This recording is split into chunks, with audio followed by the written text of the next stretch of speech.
अस्सलाम वालेकुम गाइस, कैसे हैं आप। उम्मीद करते हैं आप सब खैरियत से होंगे, खुश होंगे और हमारी दुआ है कि आप हमेशा खुश रहें, हंसते और मुस्कुराते रहें। मेरा नाम है रहमान अनवर और मैं हूं मोहम्मद और सफीक। मैं हूं जफर इकबाल। और भाई देखने जा रहे हैं China will send Pakistan to the moon, will it be copy of Chandrayaan 3।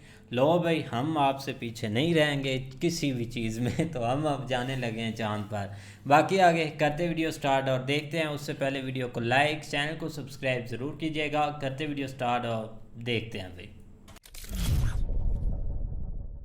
नमस्कार and welcome you to world affairs. मैं हूं प्रशांत धवन और इस वीडियो में हम बात करने वाले हैं एक बहुत ही इंटरेस्टिंग टॉपिक के बारे में। रिसेंटली आप लोगों ने ऐसे आर्टिकल्स देखे होंगे जहां पर यह लिखा है कि चाइना का जो चैंग 6 मिशन है, जो बहुत ही जल्द ये लॉन्च करेंगे, मोस्ट प्रोबेबली 2024 के आसपास, इसमें ये पाकिस्तान का पेलोड भी मून पर पहुंचा देंगे। तो एक पाकिस्तानी सैटेलाइट चाइना मून पर पहुंचाने का प्लान बना रहा है। नाउ अगर ये होता है तो मैं आपको ये बता दूं, पाकिस्तान इससे ओवरऑल 10th कंट्री बन जाएगा मून पर पहुंचने वाला। ये हिस्टोरिक होगा पाकिस्तान के लिए। और ये क्यों किया जा रहा है, देखिए इसका कोई साइंटिफिक रीज़न नहीं है। पाकिस्तान की जो सैटेलाइट है ये एक क्यूब सैट होने वाली है। क्यूब सैट सैटेलाइट्स बहुत ही छोटी होती है। हमारे यहाँ देश में 12वीं कक्षा के बच्चे काफ़ी बार क्यूब सैट बना चुके हैं, उनको काफ़ी बार हंसी मजाक पे हमने लॉन्च कर दिया था। तो पाकिस्तान की सैटेलाइट ऐसा नहीं है कि मून को स्टडी करेगी या कुछ करेगी। प्राइमरली मैं देख पा रहा हूँ ये किया जा रहा है जियो पॉलिटिकल और साइकोलॉजिकल रीजंस के लिए। जब हाल ही में चंद्रयान 3 इंडिया ने सक्सेसफुली लैंड कर दिया मून के सरफेस पर, रोवर भी चलाया मून पर, उसका साइकोलॉजिकली एक बहुत ही बड़ा इंपैक्ट पड़ा था पाकिस्तान में आप देखोगे फ्रंट पेज कवरेज मिली थी उस पूरे इवेंट को। तो कहीं ना कहीं आप कह लीजिए पाकिस्तान के लोगों को भी फील हो कि ये भी मून पर पहुंच चुके हैं, इनको भी एक मोरल बूस्ट मिले। उसके लिए बात चल रही है कि चाइना बहुत ही जल्द पाकिस्तान को भी मून पर पहुंचा देगा। तो इस वीडियो में इस टॉपिक को हम इन डेप्थ डिस्कस करेंगे। बहुत कुछ यहाँ पे आपको जानने को मिलेगा, मगर आगे बढ़ने से पहले आपसे एक क्वेश्चन पूछूंगा। क्वेश्चन यहाँ पर यह है, बहुत ही इंटरेस्टिंग क्वेश्चन है। किस कंट्री के कांग्रेस ने, मतलब पार्लियामेंट में आप कह लीजिए, इनकम टैक्स खत्म कर दिया गया है, इनकम टैक्स पे करने की जरूरत ही नहीं है। ये हाल ही में किस कंट्री ने किया है? ब्राजील, कनाडा, चिले या फिर अर्जेंटीना? कमेंट सेक्शन में करिए उत्तर। सही आंसर मैं आपको दूंगा वीडियो के अंत में। नाउ चाइना का जो मिशन जिस पर बात चल रही है उस पर डिस्कशन करने से पहले सबसे पहले तो मैं आपको ये बताऊंगा इसरो और सुपार्को की ब्रीफ हिस्ट्री के बारे में। बहुत ही इंटरेस्टिंग है, इससे आप समझ पाओगे कि साइकोलॉजिकली पाकिस्तानी इसके लिए कितना इंपॉर्टेंट है। ये फील कर पाना कि ये भी मून तक पहुंच चुके हैं, चाहे लैंडिंग नहीं करी मगर पहुंच तो चुके हैं ना। ये आपके सामने एक कंपैरिजन है इसरो और सुपार्को का। जिस तरीके से इंडिया में इसरो है, पाकिस्तान में है सुपार्को। सुपार्को की फुल फॉर्म है space and upper atmosphere research commission. Now आज के समय सुपार्को लिटरली एक जोक बन के रह गया है, मगर एक टाइम था 1960s में जब सुपार्को ने पाकिस्तान को कई गुना आगे खड़ा कर दिया था कंपेयर टू इंडिया। देखिए सुपार्को बना दिया था पाकिस्तान ने 1961 में, इसरो बना था 1969 में। 8 साल आगे था पाकिस्तान कंपेयर टू इंडिया। और सिर्फ ऐसा नहीं है कि इन्होंने बस बना दिया सुपार्को, इससे ही आगे निकल गए, नहीं।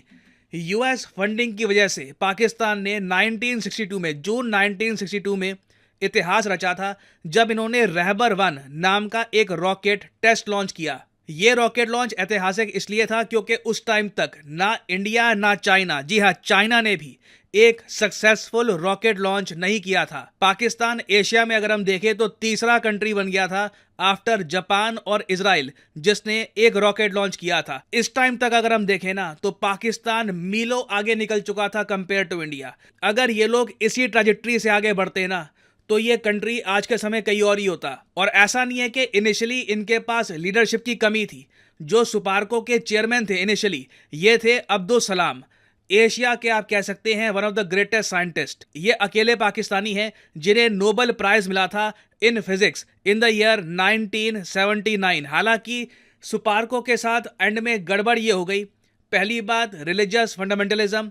अब्दुल सलाम ये अहमदी थे, तो कभी इनको पाकिस्तान में प्रॉपर रिस्पेक्ट नहीं दी गई, even though academically he was a genius. Abdul Salam की जो ग्रेव है, बाय द वे यहाँ पे आप देख पाओगे बीबीसी का आर्टिकल है, सिंस ये अहमदी थे ना, आज तक जो इनकी कब्र है वहां पर जो मुस्लिम वर्ड है ना लिखा होता है कि the first Muslim to win Nobel prize in physics, Muslim word censor कर रखा है क्योंकि पाकिस्तान में अहमदी जो कम्युनिटी है उनको मुस्लिम ये लोग मानते नहीं है। तो एक तो जी रिलीजियस फंडामेंटलिज्म अपने टॉप साइंटिस्ट के साथ भी। फिर दूसरा यहाँ पे इशू आ जाता है, अचानक से ना आर्मी ने टेक ओवर कर लिया था सुपार्को का। ये अपने आप में ट्रेजेडी है पाकिस्तान के लिए, क्योंकि अब्दुल सलाम के बाद आप देखोगे ना, जो भी चेयरमैन बना है सुपार्को का, ये पाकिस्तान की एयरफोर्स या आर्मी से आया है। अब आप खुद ही सोच लीजिए, एक एयरफोर्स ऑफिसर की जो स्पेशलिटी है, जो उसकी नॉलेज है, वो और फील्ड में होती है। उसे आप स्पेस एक्सप्लोरेशन रॉकेट्स की फील्ड में आप लेके आओगे तो गड़बड़ी होगी और साथ में करप्शन भी होगा। और हुआ यही, आप देखो यहाँ पे आपको मेजर जनरल बहुत सारे पाकिस्तानी मिलिट्री के लोग मिल जाएंगे जो सुपार्को के चेयरमैन बने। ऑब्वियसली इन लोगों के पास कोई प्रॉपर ब्लूप्रिंट नहीं था, कोई आइडिया नहीं था कि करना क्या है, किस दिशा में लेके जाना है सुपार्को को।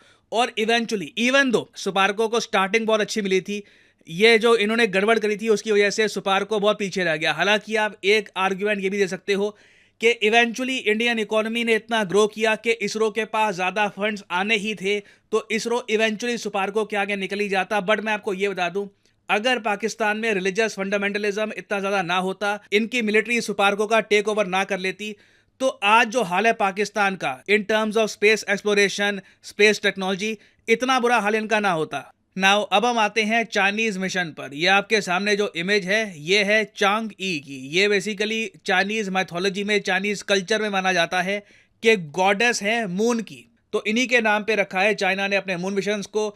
चांगी 1, 2, 3, 4, 5 और अब बहुत ही जल्द ये लोग लॉन्च करने वाले हैं चांग ई मिशन। और चांग ई 6 खास इसलिए होगा क्योंकि इसमें चाइना का प्लान ये है कि पहले ये एक लैंडर मून पे उतारेंगे, वो लैंडर मून पर ड्रिलिंग करेगा और फिर कुछ पत्थर के जो सैंपल है ये वापस धरती पर चाइना पे लेके आएगा। तो ये जो मिशन है चाइना के लिए बहुत ही ज़रा स्पेशल रहने वाला है।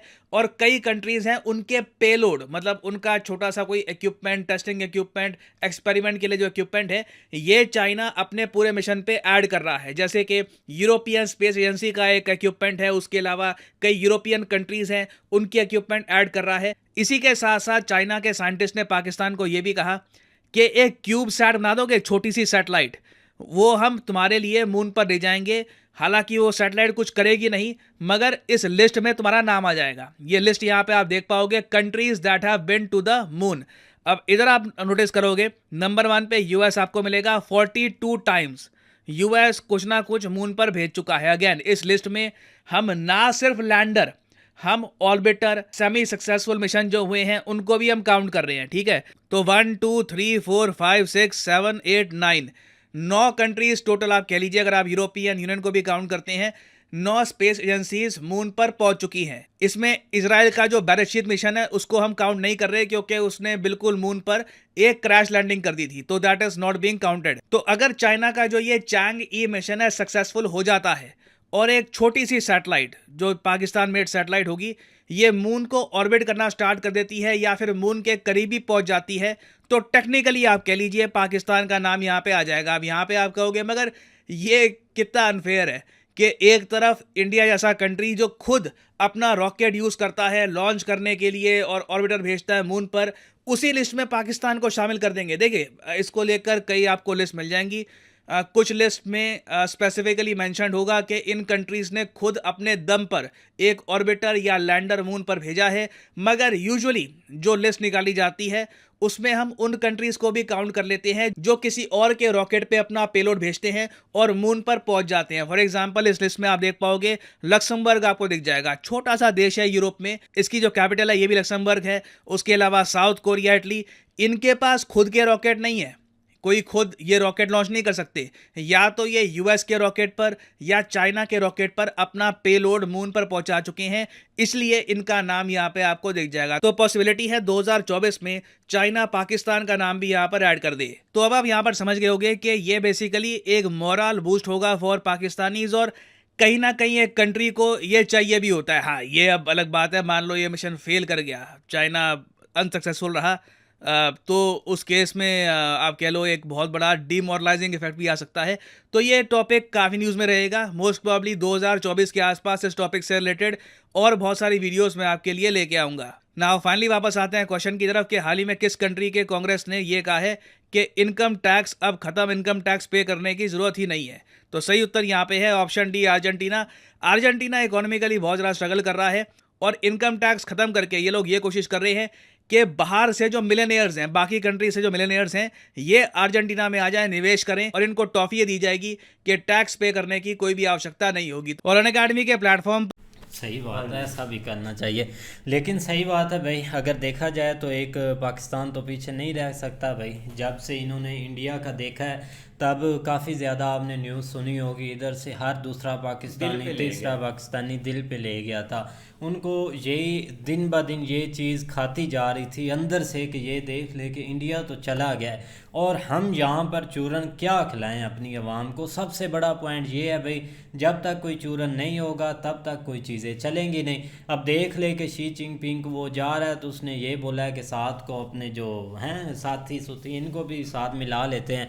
तो इसमें काफ़ी बड़ा किरदार रहने वाला है, छोड़ देंगे। हाँ काफ़ी बड़ा किरदार रहने वाला है। हमारे प्रोपोगंडा जो करने वाले यहाँ पर कुछ भाई साफ़ी हैं, या जो एक गवर्नमेंट के जो हैंडल है ना सोशल मीडिया, वो काफ़ी कंट्रोल है उनमें। तो अब उनको ये थोड़ा सा और मुद्दा मिल जाएगा जिसकी वजह से वो इंडिया को ये बता सकेंगे कि भाई हम भी देख ले कि एक चांद पर पहुँच गए हैं, पहुँचे जैसे भी हैं लेकिन पहुँच गए हैं। पहुँचना क्या भाई, वो अपना रास्ते में उन्होंने छोड़ देना है, बस इतना सा काम करना है। लेकिन वाकई भाई दुख की बात तो हमें यही होती है कि जब भी हम किसी चीज़ में आगे जाने की या किसी चीज़ के लिए कोशिश करते हैं उसमें सबसे बड़ा मसला में यही आता है, मज़हब आ जाता है हमारा। अब देखें कि अहमदी हो या कोई भी हो भाई, एक मुल्क चलाना है। अब देखें ना कि दूसरी कंट्री है वहाँ पर चाहे मुस्लिम है, हिंदू है, क्रिश्चियन है, कोई भी है, वो भाई अपना जो कार्य कर रहे हैं ना उसको करने दिया जाता है। चाहे इंडिया हो, इंडिया में आप देख ले मुस्लिम साइंटिस्ट थे, उन्होंने भी अपना किरदार अदा किया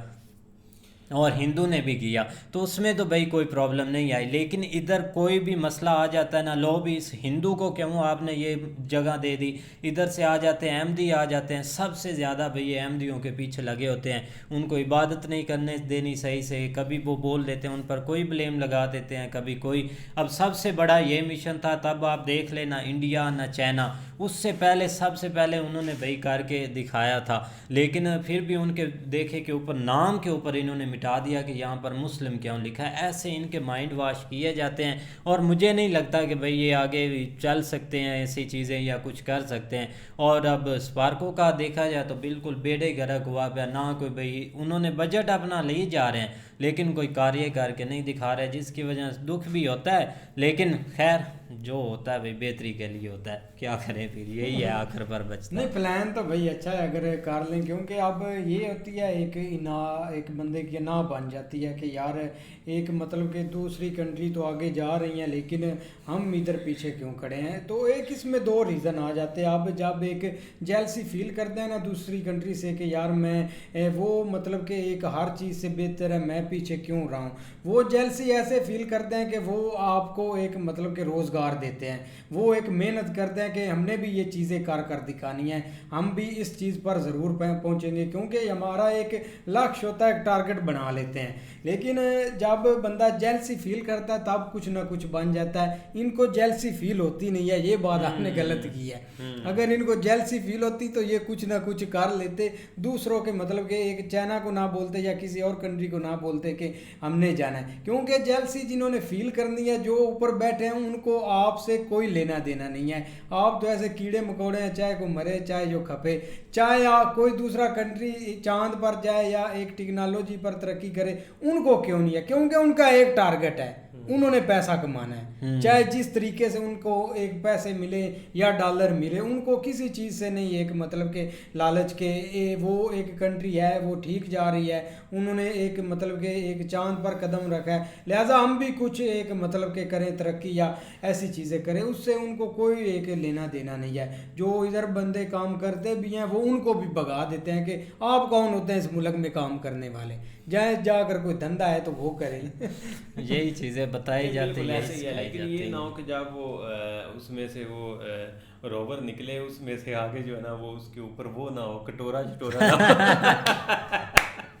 ये तो भाई सही बात है कि चांद चाइना ने पर सोचा एलियन से होगा भी कि मांग यार रहे ये हैं। साथ ले जाते हैं और उधर जाके छोड़ देते, भी चांद से मांगो, आप ये रह गया आपके पास ये ऑप्शन। नहीं, नासा की आज एक बहुत बड़ी रिपोर्ट थी, मैं पढ़ रहा था कि उधर उन्होंने मतलब कि एक 19% वो एक पहुंच चुके हैं एक खोज में कि एक वाकई जो चांद पर या एक खलाई मखलूक जिसको हम बोलते हैं वो एक मतलब कि ऊपरली दुनिया में रहते हैं, उनके कुछ आसार मिल रहे हैं, इसमें कोई डाउट नहीं। वो एक आपको इस साल या 2 साल में ये खुशखबरी ज़रूर देंगे कि हमारे अलावा भी एक नई मखलूक है जो चांद पर रहती है। ये नासा की आज की रिपोर्ट थी।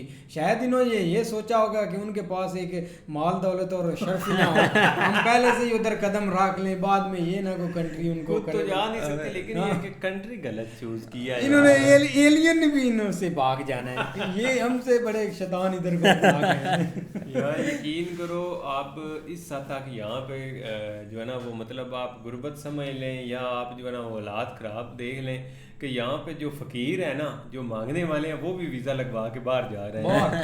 यकीन और अभी बहुत कुछ आपको पता है 1-2 दिन पहले खबर चल रही थी कि जो है ना वो मुल्तान एयरपोर्ट से 12 बंदे उन्होंने उतारे हैं जो कि मतलब यहाँ पे भीख मांगते थे। उनकी यहाँ पे पीछे जो है ना वो मतलब बैकग्राउंड ऐसी थी कि वो भीख मांगने वाले थे और वो जा रहे थे वहाँ पे स्पेशल वीज़ा लेके अपना कारोबार ये चीज़। बढ़ाने। तो बात करने का मकसद ये है कि यार ऐसी चीज़ें हम ज़रूर न्यूज़ में सुनते हैं और ये भी एक न्यूज़ की नज़र होगी और इसमें कोई इतनी डेवलपमेंट होने वाली नहीं उसके पीछे, क्योंकि अगर चाइना जा रहा है, लेके जा रहा है या जो भी कर रहा है तो ज़ाहिर बात है वो ऐसे नहीं जा रहा, कुछ ना कुछ इन्होंने भी तो अपने पास से कुछ पैसा लगाना है। लेकिन फिर भी हमें जो अभी तक तो नहीं यकीन, क्योंकि जो उसके ऊपर उन्होंने सवाल लिया ना मोर्चा अब ये स्पार्को वाला, वो थोड़ा सा और सीन का है। क्योंकि आप देखो ना जो प्रोफेशनल होता है या जिससे रेलिवेंट, जिस तरह आपने इसरो के चेयरमैन देखे वो किस तरह क्वालिफाइड हैं, पहले उससे सिवन सर देख लें वो किस तरह क्वालिफाइड थे,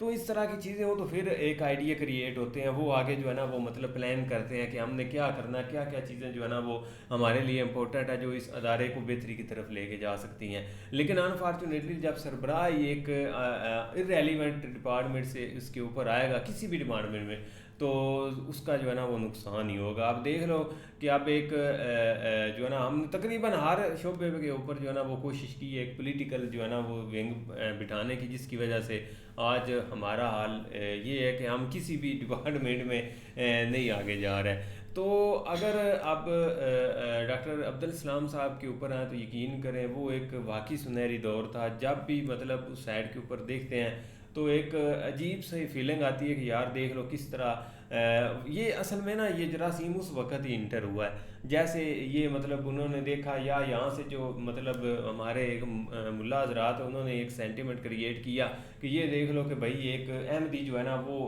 मतलब साइंसदान बन गया है, हालांकि उनको नोबेल प्राइज़ मिला था और उसके बावजूद उसके पीछे ऐसे लगे बेचारे कि उसकी आप देख लो कि कब्र के ऊपर उन्होंने जो है ना वो मुस्लिम हटा दिया है ना, ये मुस्लिम लिखा हुआ हटा दिया और अभी तक वो ये चीज़ें बेचारे फेस कर रहे हैं। आए दिन कोई ना कोई उनके साथ वाक़यात हो रहे हैं और यही हमारा हमें तो यही लगता है कि जो हम इस तरह के सीन बनाते हैं ना और यही हमारी सज़ा है। नहीं, जिसकी वजह से आज हम जलील हो रहे पाकिस्तान हैं पूरी स्टडी दुनिया में अभी भी आपको यही पढ़ाया जाता है कि डॉक्टर अब्दुल इस्लाम एक साइंसदान थे, काफ़ी अच्छे थे, वो तो है, लेकिन उसकी इन्होंने एक हिस्ट्री उधर भी चेंज की हुई है, एक ऐसे बढ़ाई जा रही है कि वो एक मतलब के एक साइंसदान थे और हमने उनके साथ बर्ताव अच्छा किया है, हमने उनको मतलब कि उनके साथ कोई ज्यादती वगैरह या उनके साथ कोई ऐसा सलूक नहीं किया जिसकी वजह से वो उनकी एक उनको ये चीज़ें फेस करनी पड़े। क्योंकि अब पाकिस्तान स्टडी में वो एक जो जिस डॉक्टर अब्दुल कलाम नहीं यार डॉक्टर अब्दुल कदीर, उसके बारे में आपको यही चीज़ें बढ़ाई जा रही हैं, लेकिन जब एक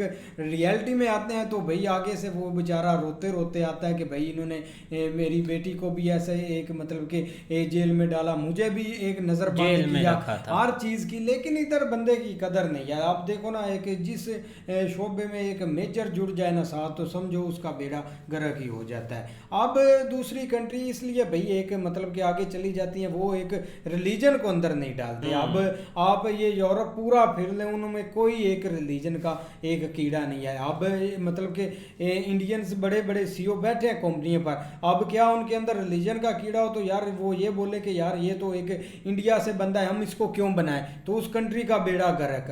अब यूके का प्राइम मिनिस्टर इंडियंस है, उनके अंदर एक कैपेबिलिटी है, वो चीज़ें कर सकता है, उसने चीज़ें ठीक की है, यूके की इकोनॉमिक उसने ठीक की है। तो अब क्या वो बोले कि यार इसका एक रिलीजन अदर है, हम इसको एक निकाल देंगे, ऐसी चीज़ें नहीं, ऐसी चीज़ें आपका बेड़ा गर्क कर देते हैं भाई। आज तो बेड़ा आने गर्क वाला भी जो मुंह से खराब निकल रहा है। फ्यूचर जो है ना वो खराब कर देती है, और यही रीजन है जिसकी वजह से भाई आज हमको रीजन देखना अब पड़ ये रहा है ना कि पाकिस्तान और टेक्नोलॉजी का दूर दूर से कोई लेना देना नहीं है। बस इन्होंने एक पता नहीं ये कैसी चीजें इन्होंने एकदम से न्यूज देख कर जियो की, मैं तो समझ रहा था कि फेक है पहले, लेकिन जब सर प्रशांत की वीडियो आई तब जाकर बिलीव हुआ कि बाकी एक ये चीजें कर रहे हैं। और एक अब देखो ना, जिस कंट्री ने भी एक तरक्की करनी हो तो वो सबसे पहले गुर्बत मिटाती है। जो लोग गरीब होते हैं ना, उनकी एक गुर्बत मिटाती है, उन पर मेहनत करती है कि कुछ इनको रोजगार दे, इनकी एक मतलब के हो जाए, जो गुर्बत है वो मिटे, इनके पास एक हर तरीके से वर्किंग हो, ये काम करें।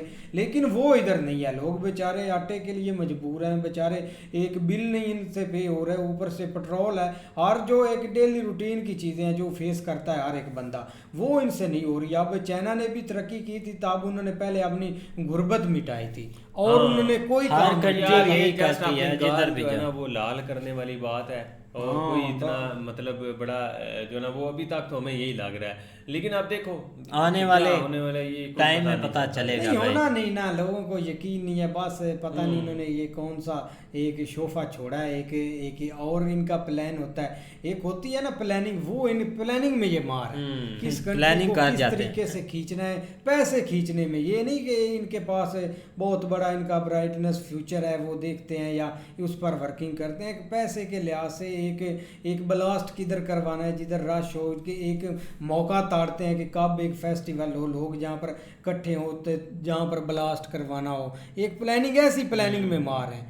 अब चाइना आपके सामने मतलब कि अफगानिस्तान आप देख लें, वो आपकी नहीं सुनते, वो आपको इंटर नहीं होने देते कि आपके जो मनहूस कदम है इधर ना डालें। हाँ बिल्कुल है। सही बात है। बाकी भाई अच्छी वीडियो थी, उम्मीद करते हैं आपको वीडियो पसंद आएगी। अगर पसंद आए वीडियो को लाइक, चैनल को सब्सक्राइब जरूर कीजिएगा। मिलते हैं नई वीडियो के साथ, तब तक के लिए अल्लाह हाफ़िज़।